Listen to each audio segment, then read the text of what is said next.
Multiply tops, multiply bottoms. 2 times 7 is 14. 3 times 6 is 18. Let's reduce our fraction. The numerator is smaller, so we're going to follow the divisibility rules. Are they even numbers? Yes. We can always use a 2 on this. 2 divides into 14 7 times. 2 divides into 18 9 times. That's in lowest terms. 14 times 20. Ugh.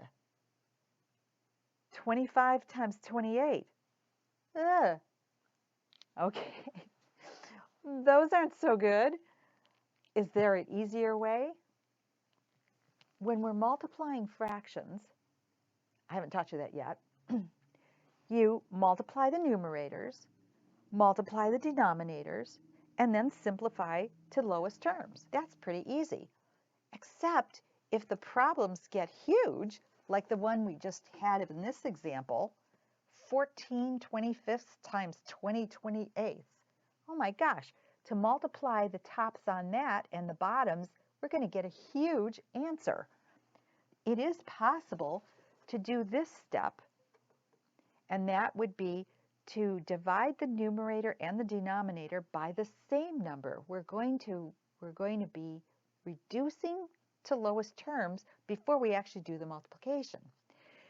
Usually it's multiply, multiply, and then reduce, or simplify.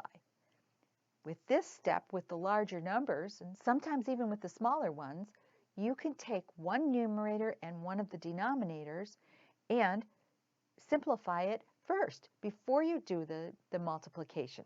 This is the way this looks.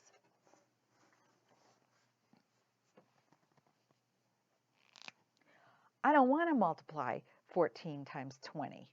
That's going to be bad news. But if I take my diagonals, so let me just look here. I need a numerator and a denominator. I have a 20 and a 25.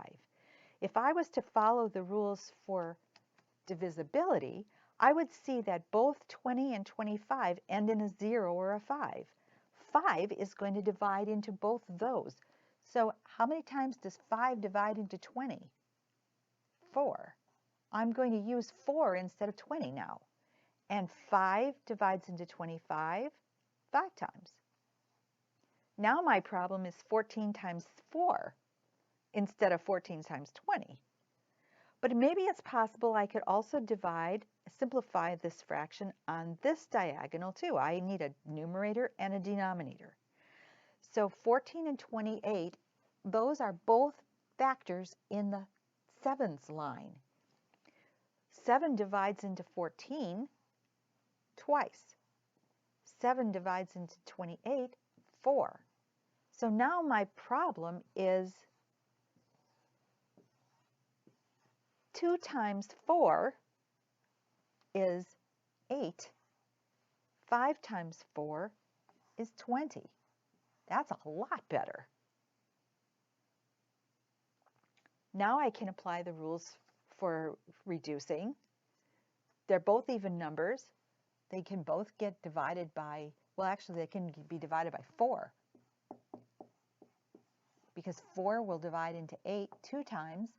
4 will divide into 20 5 times.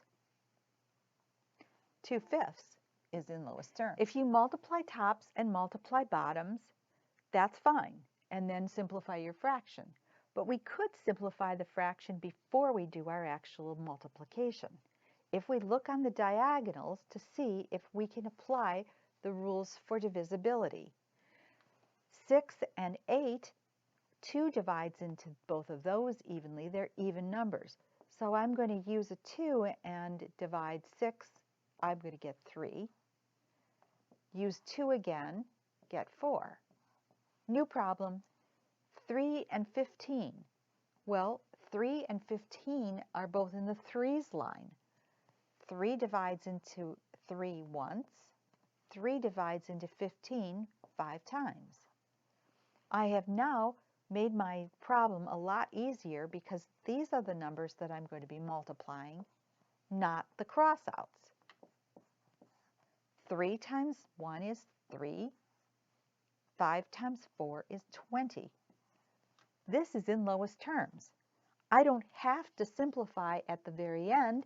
I kind of simplified in the beginning before I actually did the multiplication. Lots of times you can get your answers more quickly this way because the numbers are very small.